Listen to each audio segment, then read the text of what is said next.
y'all, welcome to Scrappin with Sheri and Project Recipe 47.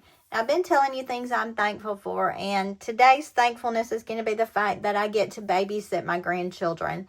I live only 45 minutes away from my youngest one. I live 5 hours away from my other two, but we do get to spend a lot of time making memories with them. I hate to call it babysitting because it is so much fun, but today's thankfulness is the fact that I do get to spend time making memories with my grandkids. Now, I'm going to be using some pieces from the collection called Little Lamb Girl, and I'm using two backgrounds here. I'm going to be using that green for the background. I decided to pull this floral to do these green pieces here. I don't think I'm going to do the green there because my photos are already matted, and then I'm going to use this for the two blues up here. So I've already got those mats. And then I'm going to be using this to cut some mats down here below. So you can tell I'm using pieces and parts. Again, I'm going to lay the mats aside and we're just going to do the cutting for this. And that'll be these two long green pieces. So that'll be pieces A and B. And those are 4 by 12. So all I've got to do is cut 2 4-inches.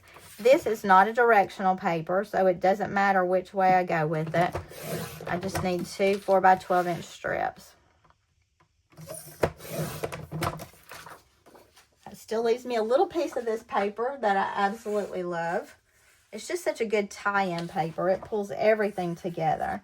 Now, they did use this pink here to do mats and to do this bottom border. I think that's something I'm just going to leave off completely. But I do want to go ahead and cut yellow mats. And those need to be 3 by 3 mats. So I'm just cutting those out of one of my mats from the mat pack that goes with this collection. And I'm only cutting 2 just because I made one of my pictures a little bit different size there. So I think all of our cutting is done. Let's lay it out and see what we got. So we've got the 2 backgrounds. These 2 are going to go sort of along the bottom, but because I didn't add another color there, they're going to kind of sit up a little. I'm going to put these 2 pink mats here again from that collection there, and then throw in these here. And we'll tape it down, and then we'll see where we are as far as our photos are concerned.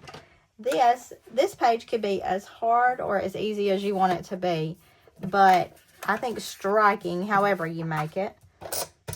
I think one thing to remember on this is to just make sure that whatever you're putting together, you got something that ties all your colors together, and that's what this floral paper is for me. Just ties everything together. Make sure that everything matches. And my pictures, they're not all of just one little event. It's actually a couple of days in time and a couple of different outfits. So I couldn't make it to just match one thing or the other. So having a paper with lots of color variety helps me tie everything together, even when the events aren't exactly the same. Or even when all the clothes are not exactly the same. And I'm just trying to get this somewhat straight side to side. Okay, pretty close. Well, let's go ahead and add the 2 mats because I know I have photos that are going on these 2 mats. And they'll be towards the centers of the page. And I'm kind of centering this top to bottom. You could add so many more pictures on this particular layout, I think, than they did. I didn't really have more pictures of this particular day. So, well, and in fact, one of the ones I'm adding up here was taken a week or so before. But in the scheme of life, you know, a week or two doesn't make that big a difference. I know some people like to do the one picture pages. I'm not about that at all. I like to fit several pictures on the page, and particularly when I'm doing these albums for my grandkids, Their parents don't want 100 albums. They're going to inherit all of mine one day anyway, and they're not even sure what they're going to do with them. So I try to keep it sort of concise, and this will go in baby girl's book. Here I told you I did this picture a little bit larger, so I'm just going to let it stand alone. I think I wanted this one over here. But there's enough room. If I had more pictures, I could do more there. I'm going to center this and then do a little journaling here. And I think I'm going to slide that down so the tops are kind of even across. And that's what I have for this page. Not a ton of stuff, but enough. Let me just go ahead and put tape on all of this, and I'll just pop it all down real fast. Now, when I look at the sketch, they did some punching, they did some bordering. There were a lot of other things I could add, but I think I told you in the last video, I just seem to be gravitating more towards the paper right now. And a lot of it is, I've kind of got a backlog of pictures with the 2 new grandbabies and holidays coming up and more family time. I just feel like I'm getting behind all of a sudden. So I'm trying to get pages completed.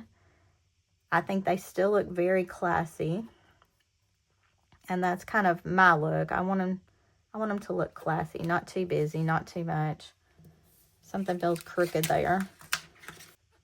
Probably my cutting, if I had to guess. But it's more important to me that these babies have albums than that every page has the perfect amount of stickers and embellishments and all the stuff on it.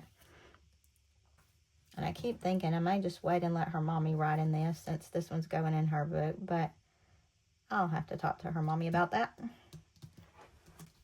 Let's do, make sure I'm pretty good there. All right. So I've got all of that. Oh, I could add that there. I kind of like that. I need to cut it down to be the size of my photo. So I'm just going to fingernail indent that. Pull my trimmer back over.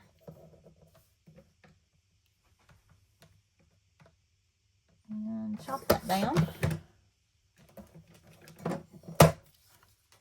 I like adding that touch of yellow over there. The original sketch had another block of yellow, but I didn't really want that. Fortunately, her mommy does like yellow. You know, yellow is not one of my favorite colors, but this album gives me an opportunity to play with yellow a little bit. And I did pull some embellishments. Now, these are not Creative Memories embellishments.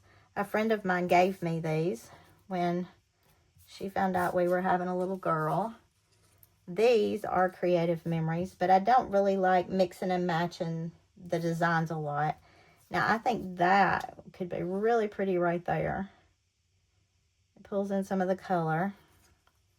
And I could do my little pinks here to give me a little more leafy look. And then I could do that sweet right there. And leave these two off for now. That makes everything coordinate. I'm loving it. All right, this I'm going to do with my repo tape.